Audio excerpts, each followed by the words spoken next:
Saïd Larifou, natif de Madagascar, originaire des îles comoriennes. Voilà. Avocat de profession, père de 5 enfants, et homme politique, président du parti initialement qui s'appelait le RIDIA, Rassemblement pour une initiative de développement avec une jeunesse avertie.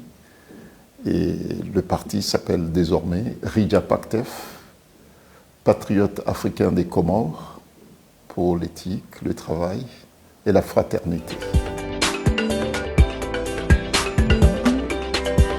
Je suis avocat de profession. J'avais fait mes études à l'île de la Réunion, où se trouvait mon père et mes frères. Et puis j'ai terminé mes études jusqu'à la licence. Et puis j'ai terminé mes études supérieures à l'Université de Paris 1, la Sorbonne. Bon, j'ai obtenu le diplôme de notaire, DSS, c'est un diplôme de 3e cycle, de notarial. Et j'ai un diplôme de notaire, puisque je devais exercer la profession de notaire, puisque j'ai la qualification pour. J'avais commencé mon stage dans une étude notariale dans le 9e arrondissement à Paris.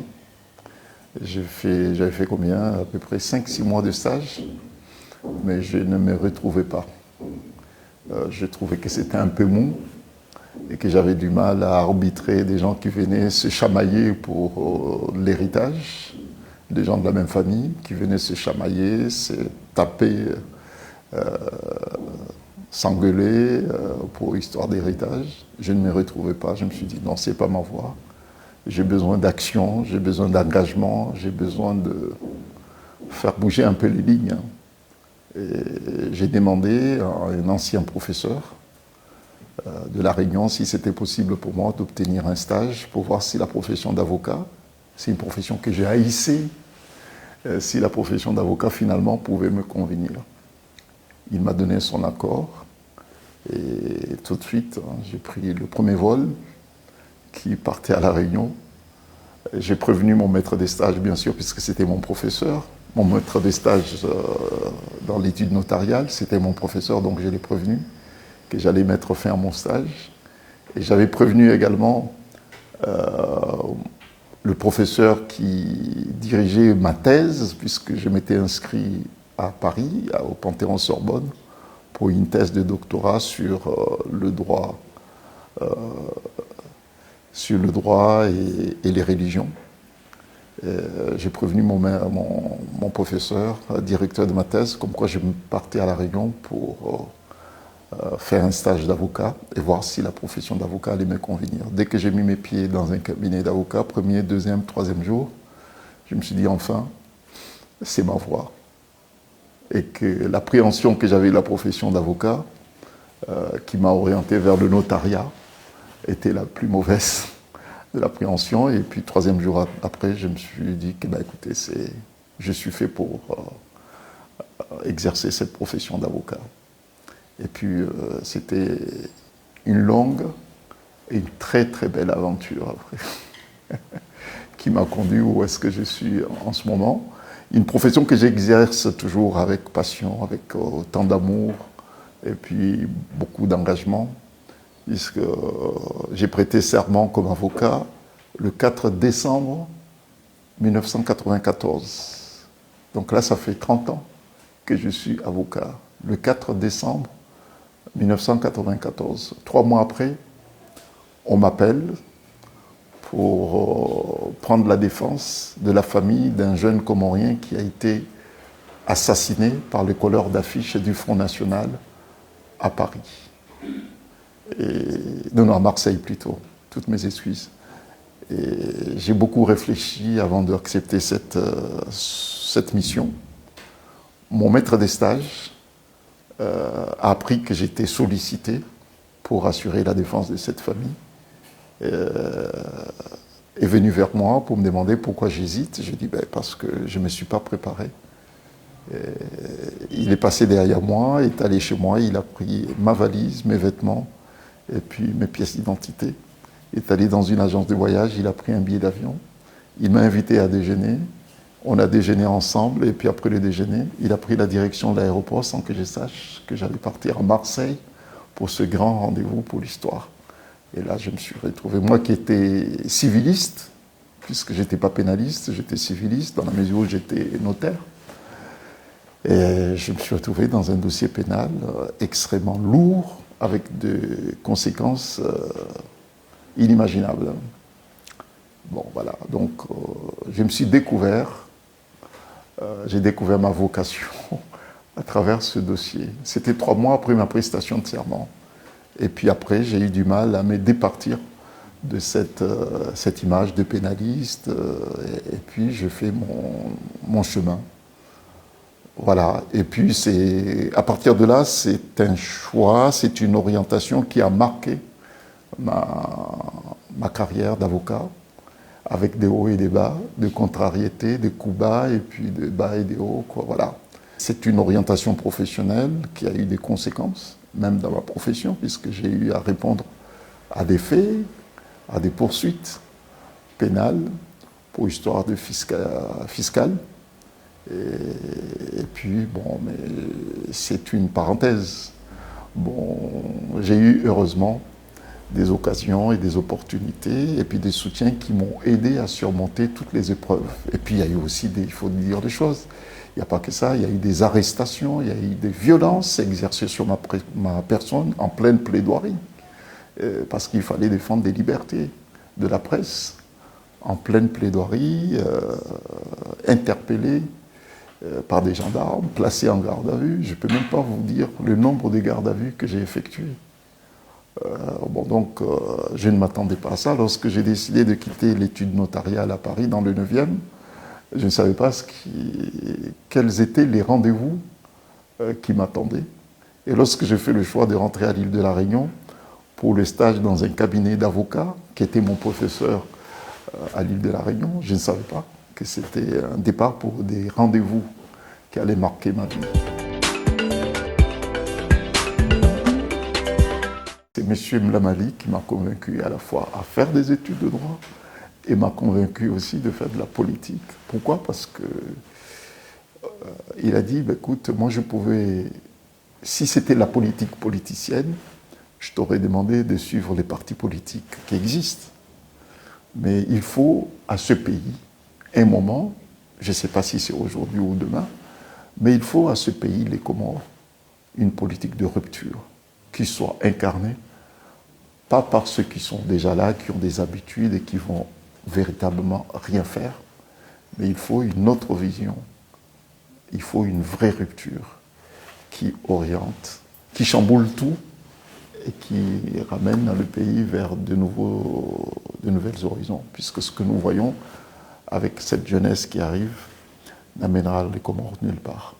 Donc il faut une politique de rupture. Quand vous êtes jeune, vous pouvez venir avec des nouvelles idées. Comme vous évoluez à l'extérieur, vous commencez dans cette profession.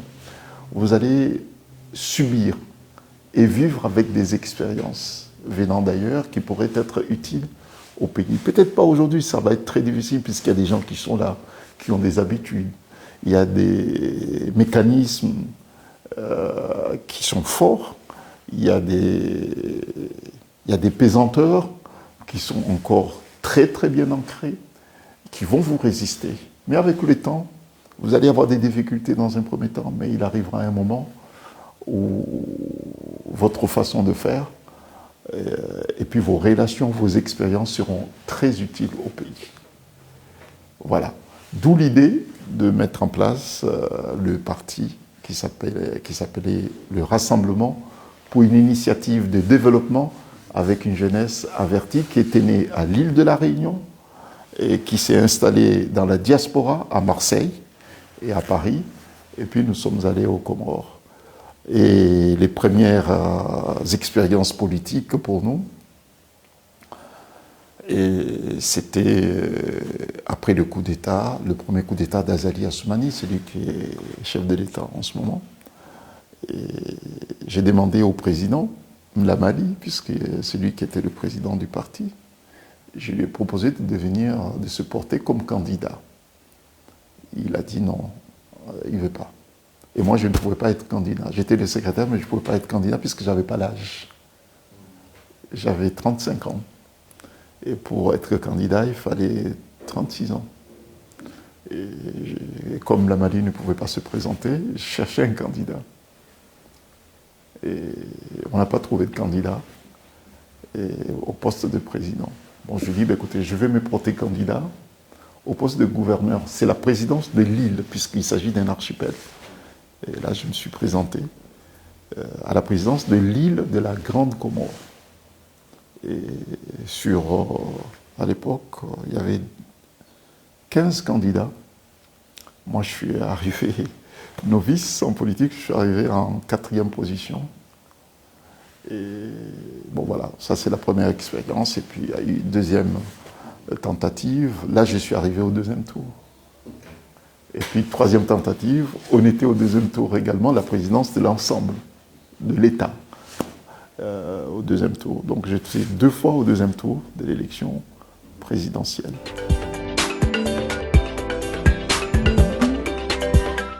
Il y a des défis immédiats pour notre pays, les Comores. Les défis immédiats pour les Comores, c'est de rétablir l'ordre démocratique et puis l'état de droit, qui sont bafoués depuis 2016, date du retour du colonel Azali Assoumani au pouvoir.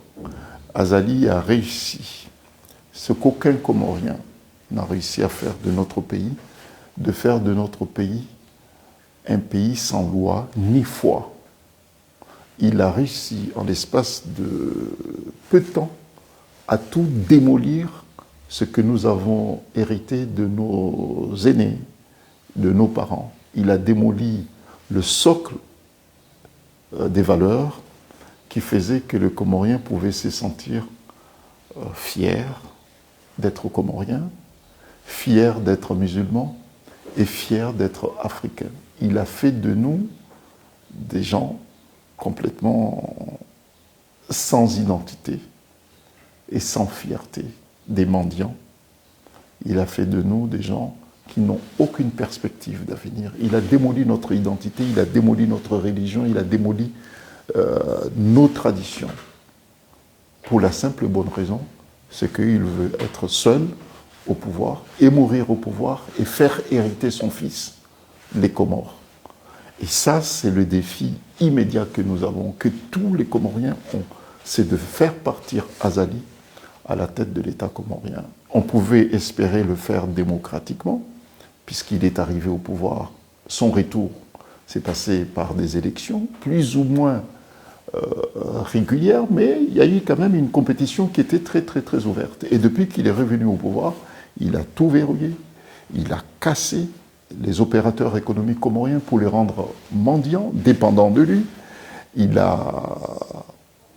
s'est servi de nos religieux pour faire de la religion islamique, pour faire de l'islam sa chose.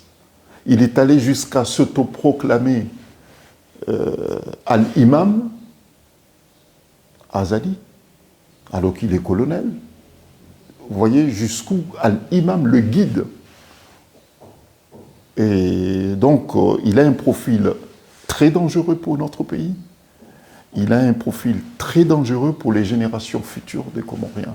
Bon, donc, il a dit qu'il ne quittera pas au pouvoir démocratiquement. Et ceux qui prétendent vouloir occuper les fonctions de président de la République n'ont qu'à se préparer pour un affrontement. Et comme c'est sa volonté de quitter le pouvoir comme dans des conditions, les mêmes circonstances que tous les dictateurs, ben nous, en tout cas moi, en tant que leader politique qui incarne l'opposition comorienne, je me prépare avec toute la détermination requise pour une telle mission, puisqu'il s'agit d'une mission, pour un tel combat, puisqu'il s'agit d'un combat politique, pour assumer mes responsabilités. Il ne s'agit pas de mon destin, puisque je suis un être humain, mais il s'agit du destin de mon pays. Je ne peux pas laisser le destin des Comores, celui des générations futures, dans une orientation complètement dangereuse qui compromet l'avenir de mes enfants, de nos enfants et puis de nos petits-enfants. Donc, arrivé à un certain stade, vous devez être capable de faire le don de soi pour libérer votre pays. Moi, je suis musulman, africain, musulman. Je crois en certaines valeurs des sacrifices. Je crois à certaines valeurs qui veut que, bon, pour sauver sa nation, pour sauver certaines valeurs, vous devez être capable de faire don de soi. Je crois en cela, puisque sinon, on ne serait pas au stade où on en est, avec autant de développement humain, avec autant de développement social, avec autant de développement technologique, s'il n'y avait pas des gens avant nous qui ont fait autant de sacrifices pour rendre notre vie, nos vies, ce qu'elle est aujourd'hui. Bon, donc, au stade où on en est en tant qu'homme politique comorien, je n'entends pas du plaisir à faire ce combat, à mener ce combat. Ce n'est pas un plaisir du tout, mais c'est un devoir que je partage avec une génération de Comoriens qui sont fatigués de voir notre pays traîner dans la boue. Il suffit de voir sa prestation sur la chaîne française de vos collègues de France 24 le mardi dernier. Tous les Comoriens, partout où ils sont, même ceux qui le soutiennent, ont eu honte que ce monsieur, avec autant de... Lorsque vous êtes un chef d'État, il faut que vous mettiez dans la tête que vous représentez une nation. Vous devez avoir certaines postures qui rendent vos compatriotes fiers de vous voir. Et là, ce n'est pas le cas. Aucun Comorien n'était fier de voir la prestation complètement honteuse de Azali sur France 24. Mensonge, manipulation, et puis manque de compassion envers les victimes du cyclone Chido qui a frappé l'île comorienne de Mayotte. Aucune compassion. Alors que s'il y a autant de victimes, ce sont les Comoriens des autres îles qui sont en Mayotte qui en sont victimes. Aucun mot pour dire aux autorités françaises qu'il est temps pour les Comores et la France de s'asseoir autour de la table pour trouver des solutions pérennes à cette crise qui date de 50 ans, qui a fait autant de victimes. Selon certains chiffres, il y aurait 20 000 morts entre la date où Balladur a estimé devoir instaurer ce qu'on appelle un visa Balladur. C'est un visa qui oblige les Comoriens des autres îles qui entendent se rendre à l'île de Mayotte d'obtenir un visa pour s'y rendre. Il y aurait eu à peu près 20 000 morts. Et puis le dégât du cyclone Chido a mis la situation de Mayotte à nu. Ceux qui ne connaissaient pas l'état dans lequel se trouve l'île de Mayotte et l'archipel des Comores dans son ensemble se sont rendus compte qu'il y a un vrai problème. Et ce problème, certains ont estimé qu'il s'agit d'un problème qui peut être résolu avec une solution sécuritaire et qu'il fallait prendre le problème de l'immigration comme étant le numéro 1 du problème de Mayotte, alors que ce n'en est pas une solution. Et nous, on estime que la solution immédiate par rapport à ce problème de Mayotte, c'est le départ immédiat d'Azali. Bon, d'une façon ou d'une autre, mais il faut absolument qu'Azali parte pour que les Comores puissent disposer du personnel politique suffisamment consciencieux, suffisamment préparé et des vrais patriotes pour aller au cœur des problèmes et puis trouver les bonnes solutions. Je suis de ceux qui sont porteurs d'une nouvelle vision pour notre pays, les Comores, et d'une nouvelle vision aussi pour mon continent, le continent africain. Au-delà de ce combat démocratique, mais aussi nous avons des défis actuels, c'est le problème des migrations. Nous ne pourrons pas laisser notre jeunesse prendre la mer et puis partir dans les aventures. C'est coûteux financièrement et c'est coûteux en termes de perte de vies humaines. C'est coûteux aussi puisqu'à l'instant où je vous parle, il y a des milliers de jeunes d'Afrique subsaharienne qui sont en Afrique du Nord, que ce soit en Mauritanie, que ce soit en Algérie, que ce soit au Maroc, qui sont réduits à l'état d'esclaves.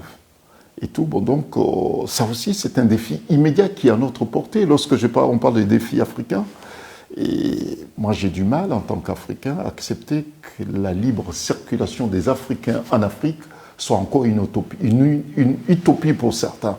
Ça doit être une réalité. Mais bien sûr qu'il faut des verrous, il faut qu'il y ait un minimum de contrôle, etc., comme ça se fait un peu partout. Mais nous devons, le plus tôt possible, arriver à concrétiser cet idéal incarné par les pères fondateurs de notre continent. L'Afrique doit être unie de façon effective et que les barrières, que ce soit linguistiques, que ce soit culturelles, que ce soit administratives, doivent sauter ces barrières. Nous devons, et nos dirigeants, c'est ça aussi le combat que nous menons actuellement. Je suis avocat. J'ai du mal à accepter que des avocats venant des autres continents venir sur le continent africain, plaider librement. Un Africain qui vient de l'Est rencontre autant d'obstacles pour plaider sur le continent africain. Je l'ai vu récemment, j'étais à Ouganda. J'ai vu une consoeur, ancien ministre de la Justice de Kenya, venir plaider à Ouganda avec autant de difficultés. On a passé 2 jours à obtenir des autorisations pour plaider à Ouganda. Alors qu'on a vu un blanc venir, un Européen, un étranger venir de l'Europe, il n'a même pas eu besoin de ça. Il a juste posé sa carte, il a plaidé. Donc ça, c'est des choses qui nous humilient, c'est une humiliation quoi, en fait, aux Africains.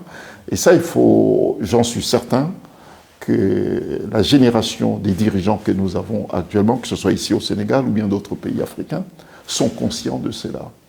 Moi, il y a un bâtonnier, bon, m'excuserez, je suis un peu bavard, il y a un bâtonnier d'un ordre des avocats africains qui voulait aller dans un pays européen, c'était là, Bruxelles, pour aller assister à un colloque. On l'a empêché puisqu'on lui a refusé un visa. Il m'a téléphoné pour dire qu'est-ce qu'on peut faire, si on peut faire un recours. J'ai dit, monsieur le bâtonnier, non, je ne le ferai jamais, c'est une humiliation. Vous voulez faire un recours contre le refus qui vous a été notifié pour ne pas aller en Europe pour assister à un colloque. Je dis, vous n'avez pas besoin de ça. Organisez un colloque en Afrique. On va parler du droit africain en Afrique. S'ils veulent, ils viendront. Mais vous n'avez pas fait un recours pour aller en Europe, pour assister à un colloque en Europe. Je dis non, il faut qu'à certains niveaux, nous soyons en mesure d'affronter certaines situations. Si vous ne le faites pas, monsieur le bâtonnier, vous pensez qu'un petit Africain qui n'a même pas le moyen de dire non fera ça? Non. Il faut que vous parliez sur les ondes que je ne viens pas. Alors que j'ai pris acte, je ne viens pas. Mais je vais organiser, je vais appeler mes confrères africains. On va les tenir ici chez nous, le colloque. Nous, on viendra. Et s'ils veulent, ça ne veut pas dire qu'ils ne viendront pas. S'ils veulent, ils viendront. Mais nous, maintenant, on n'a pas à se déplacer, aller ailleurs pour tenir des colloques en Afrique. Nous pouvons le faire. Nous en avons besoin ici, de tenir ces colloques pour nous enrichir intellectuellement et nous épanouir également. Nous n'avons pas besoin d'aller ailleurs pour nous épanouir, alors qu'il y a matière pour nous épanouir ici. Il faut qu'en Afrique, nous soyons en mesure de produire. Lorsqu'on dit produire, cela ne veut pas dire produire de la banane, produire de manioc seulement. Il faut qu'on soit en mesure de faire des productions intellectuelles. Produire intellectuel, c'est quoi? Ça veut dire tenir des colloques en Afrique, et ça va faire travailler les intellectuels africains. Et puis nos jeunes qui sont en Afrique vont s'inspirer de ce que nous faisons. Produire au niveau judiciaire, puisque je suis avocat, ça veut dire quoi? Ça veut dire qu'il faut qu'on soit en mesure de faire des recours en Afrique pour pousser les magistrats africains à assumer leurs responsabilités sur les crimes qui sont commis en Afrique contre l'Afrique. Et ce sont des crimes souvent commandités par l'extérieur et commis en Afrique contre les Africains.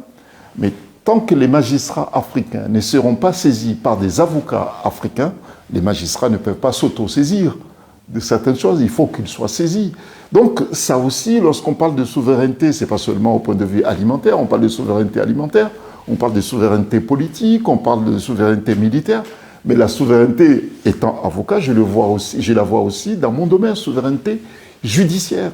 C'est qu'il faut que nous soyons en mesure, capables de saisir les instances judiciaires africaines. Il faut les bousculer, puisque quelquefois ils n'ont pas l'habitude, surtout certaines générations des magistrats, ils n'ont pas cette habitude d'être bousculés, mais il faut les bousculer pour qu'ils produisent aussi. Il faut qu'ils assument, puisque s'ils ne le font pas, personne ne le fera. Aujourd'hui, nous avons des conflits meurtriers en Afrique. La question se pose de savoir jusqu'à quand on va se servir de nos matières premières pour fabriquer des armes et puis nous les revendre pour s'entretuer. Est-ce qu'il n'y a pas une question de responsabilité qui se pose? Aujourd'hui, lorsqu'on parle des migrants africains, puisque le débat en Europe, c'est quoi? Et puis aux États-Unis, l'immigration clandestine, l'immigration clandestine, l'immigration clandestine. Mais est-ce qu'on s'est posé la question une fois pour savoir quelles sont les causes de ces migrations clandestines? Est-ce que ce n'est pas provoqué indirectement par ceux qui ont intérêt aujourd'hui, pour des raisons politiques, à nous prendre comme des boucs émissaires dans leurs propres problèmes chez eux? C'est-à-dire, ils provoquent le problème chez nous, et on va ailleurs pour trouver de solutions, et puis chez eux, ils vont dire que nous sommes le problème, alors que c'est eux qui sont le problème, les causes du problème.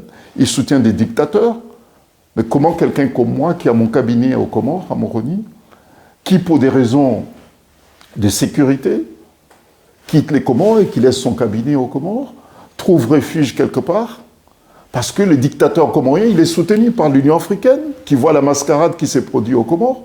Le week-end dernier, il dit comme quoi ça s'est passé régulièrement. L'OIF, l'Organisation internationale de la francophonie, dit que, écoutez, les élections, transparence, calme, c'est la démocratie, alors que le gars, il est en train de tuer. Est-ce que ces organisations n'ont pas une part de responsabilité? Est-ce que ce n'est pas une forme de complicité, ces organisations? Et là, il faut que nos juridictions soient saisies et que les avocats africains aillent très loin, les bousculent. Puisque sans cela, nous allons encore passer, ça fait 60 ans qu'on est indépendant, plus de 160 ans pour certains. Les Comores, cette année 2025, c'est 50 ans d'indépendance. Est-ce qu'on va passer encore 50 ans à chipoter, à pleurnicher et puis dire que nous sommes victimes? Non, à un moment, vous n'êtes pas victime. Vous êtes acteur de votre propre malheur. Vous voyez?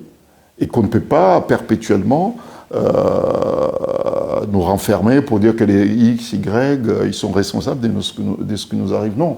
On est maintenant suffisamment mature, le continent est suffisamment mature, puisque notre continent a subi des expériences dramatiques, meurtrières, mais nous avons aussi des expériences. Ces expériences doivent nous servir de leçons pour changer le logiciel. Et c'est ce qui semble indiquer les nouveaux dirigeants africains, et qui ont notre soutien, notre encouragement.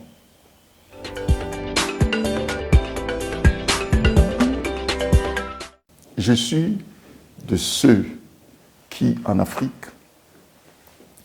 pensent que lorsqu'on parle de l'avenir de l'Afrique, il ne faut pas que ça soit un slogan. Et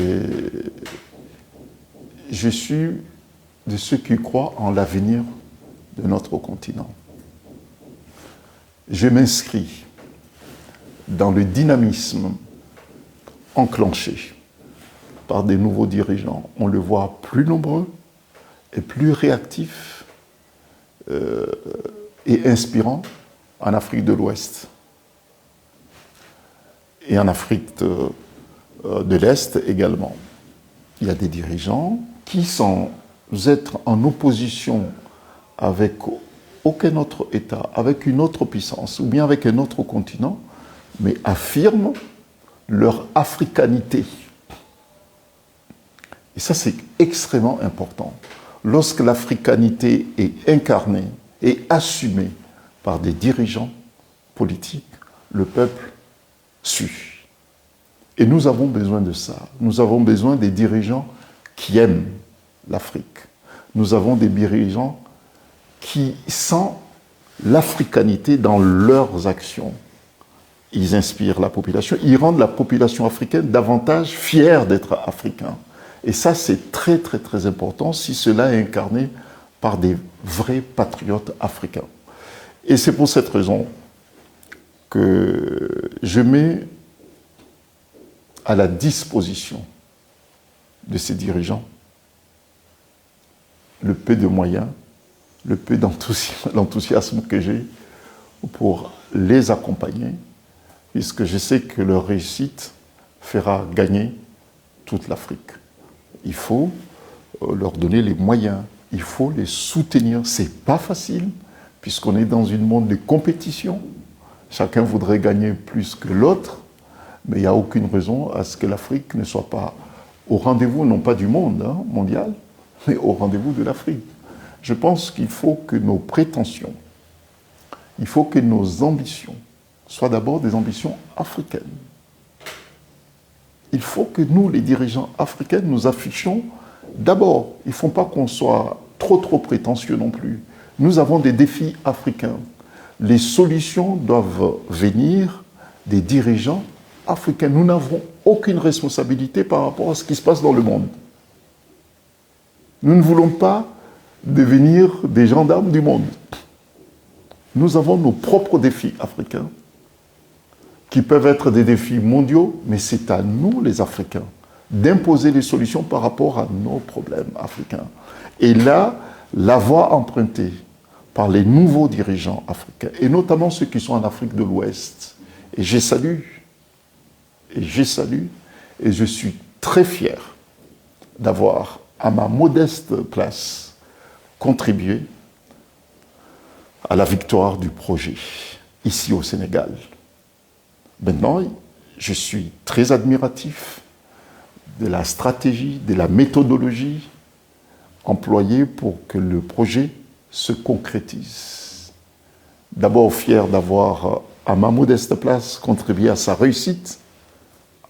Et puis maintenant, il faut que le projet se réalise. Et la méthodologie, la stratégie mise en place pour sa réussite graduelle me semble une façon tout à fait intelligente. Et c'est pour cette raison que je prends la défense. Je prends la défense de cette méthodologie. Je prends la défense de cette stratégie de mise en place progressive, graduelle du projet, qui sans doute va chambouler les choses, qui sans doute va bousculer des habitudes, et c'est parce qu'il y a des poches de résistance qui vont se manifester ou là, parce qu'il y a une gourmandise politicienne, et c'est parce qu'il y a des manœuvres politiciennes, mais nous sommes nombreux à avoir déployé autant d'énergie pour que le projet soit au rendez-vous et qu'il soit choisi. Maintenant, nous sommes nombreux parce qu'il y a un volet africain sur ce projet qui nous intéresse, qui nous interpelle, que nous voulons que ce projet se réalise. Je parle du Sénégal, mais il n'y a pas que le Sénégal, puisque ce qui se fait ici, nous pensons le faire ailleurs également, puisque nous sommes en compétition. Lorsque vous êtes en compétition, vous devez avoir des champions. Vous devez avoir un capitaine. Et le capitaine doit être soutenu par les défenseurs, par les attaquants, pour qu'ils marquent le but. Il faut qu'il y ait des pays qui inspirent en Afrique. Il faut qu'il y ait des pays qui constituent des modèles en Afrique. Le Sénégal s'est distingué au point de vue démocratique, puisque les Sénégalais ont montré leur attachement viscéral, en tout cas profond, à leur héritage démocratique. Ça a inspiré et ça inspire beaucoup de pays africains. Et je suis témoin, je peux le dire, pour avoir été interpellé dans les différentes conférences que j'ai eu à tenir en Afrique. Bon, maintenant, il faut que ce combat démocratique se concrétise aussi sur le volet économique, sur d'autres secteurs également, culturels, pour que les autres pays africains qui sont en retard s'inspirent, soient portés aussi par le bateau sénégalais. Bon, donc c'est comme ça que je vois les choses. Et c'est pour cette raison que lorsque PASTEF a été interdit ici au Sénégal, a été même rayé sur la carte politique ici au Sénégal, j'ai demandé et obtenu à ce que des partis politiques africains viennent en solidarité à PASTEF, d'où l'idée de PASTEF Africa, qu'il fallait, dans différents pays, créer des organisations, ou bien voir les organisations politiques qui existaient, de voir comment ces organisations pouvaient soutenir PASTEF, au moment où PASTEF était en ligne de mire. Bon, c'est pour cette raison que ici, dans la sous-région, il y a eu des partis qui ont accepté de créer PASTEF Africa. Et chez nous, là-bas, loin d'ici, à 14 000 km d'ici, il y a des partis politiques également, notamment le mien, le parti Rija, et à Madagascar également, à l'île Maurice, il y a des partis qui ont accepté de changer le nom de leur parti pour s'appeler PASTEF Africa. Bon, donc il y a des choses à mettre en place, ça va être très long, ça va être très progressif, mais le mérite de notre expérience ici au Sénégal, c'est qu'on a posé des pierres.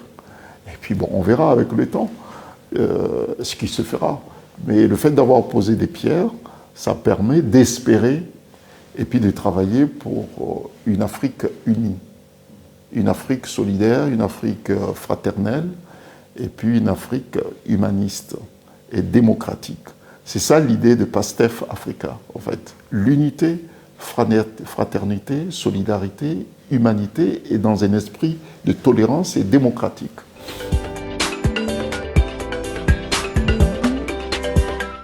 Mon contact avec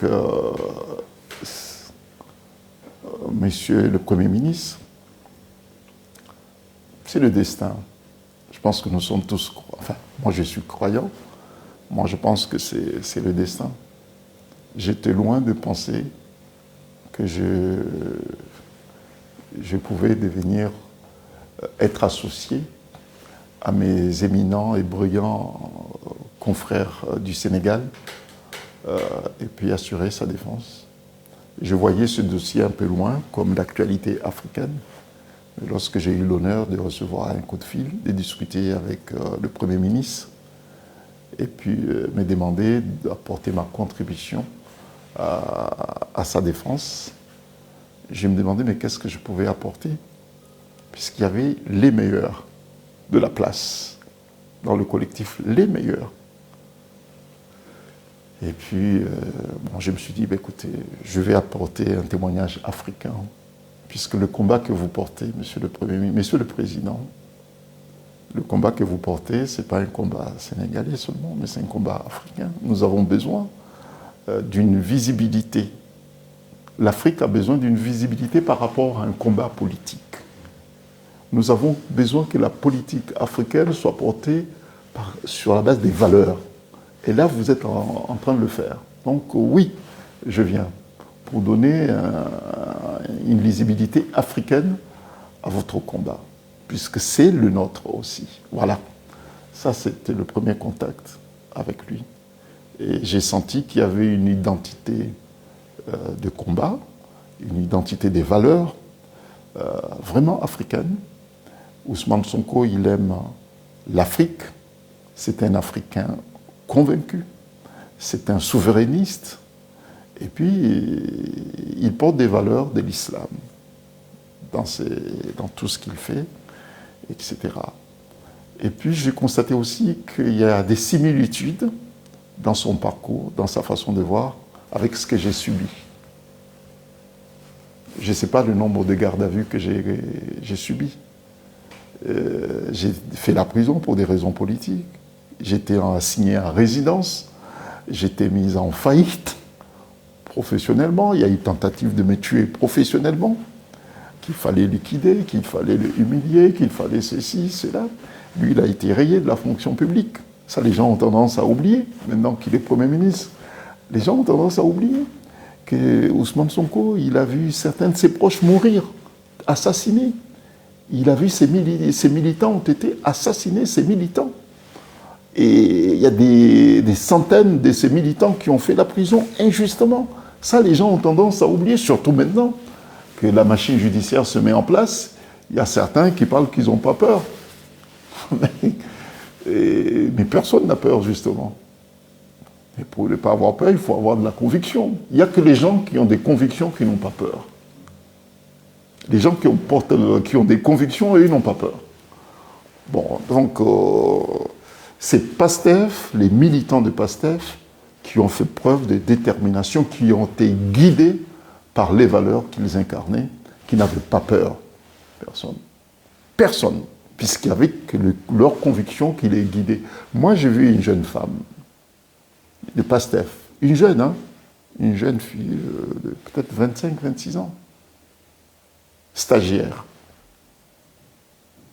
Elle était chez elle, elle a reçu un coup de fil, la gendarmerie, pour dire, écoutez, c'est la gendarmerie, etc., on veut vous écouter. Elle a prévenu ses parents que je suis convoqué à la gendarmerie. Et ses parents ont dit, non, non, non, il faut fuir. Elle a dit, non, non, j'y vais, non, non. J'y vais. Mais elle est allée. Elle a regardé les gendarmes les yeux dans les yeux. Elle a dit, écoutez, faites-moi ce que vous voulez. Ben ça, c'est ça, ne pas avoir peur, justement. Ouais, puisque vous portez des valeurs, vous portez des convictions. Et ça, avec ces convictions, vous pouvez même bousculer les murs, vous pouvez casser les murs. Et ça, c'est quelque chose d'extrêmement. Bon, donc, lorsque je vois des slogans ici ou là, comme quoi, j'ai peur pour mon pays, j'ai pas peur pour ma personne, etc. Bon, c'est des slogans, bon voilà, c'est des slogans de circonstances par rapport à des démarches politiciennes. Vous voyez? Et ceux que j'ai vus qui n'ont pas peur, ceux qui ont accepté la mort pour des raisons idéologiques, parce qu'ils portaient des convictions qui peuvent ne pas être les vôtres, mais c'est leur conviction. Et ça, ce sont des gens que je respecte. Ce sont des gamines, des gamins que je respecte, que j'admire. Puisqu'on voyait en eux, dans leurs yeux, le patriotisme. Et ces jeunes-là, vous pouvez leur donner même des milliards, mais ils portent le Sénégal dans leurs yeux. Ils portaient leur pays dans leurs yeux. Ça, ces jeunes, je dis chapeau. Voilà. Et ce sont ces valeurs qui doivent être répandues. Moi, il y a des jeunes Sénégalais de PASTEF que je rencontre tous les jours lorsque je suis au Sénégal. Ils veulent partager avec des jeunes africains leur expérience, partager avec eux ce qu'ils ont vécu. Combattre, lutter, dans la sérénité, fraternité, mais détermination. J'ai rêve de voir ces jeunes venir chez nous, aux Comores, échanger avec la jeunesse comorienne, voir comment bousculer le dictateur qui est sur place. Ils ont une expérience africaine, donc il faut qu'ils partagent avec toute la jeunesse africaine. Si plaît à Dieu, on aura les moyens qu'ils viennent à Madagascar, qu'ils viennent dans certains pays africains, échanger avec cette jeunesse, échanger leur expérience sénégalaise. Il ne faut pas que ce soit des hommes politiques comme moi, par exemple, qui sont au premier plan, mais il faut que ce soit la base. Ces jeunes doivent inspirer déjà d'autres jeunes et tout. Bon, donc il faut qu'il y ait ces gens, nous allons aider. C'est ça, puisque vous savez, c'est facile lorsqu'on est au plus haut sommet de l'État pour parler de l'Afrique, unité. Non, l'unité africaine doit être incarnée par les peuples, la base. Et ces jeunes, j'ai envie de les encourager, j'ai envie de les soutenir, j'ai envie de dire, mais écoutez, ne vivez pas seuls avec vos expériences, partagez avec vos frères de l'Ouest, du Sud, du Centre et du Nord de l'Afrique et tout, puisqu'il faut que vous échangez. Et ça, c'est l'Afrique de demain, il faut le bâtir sur la base de ça et tout.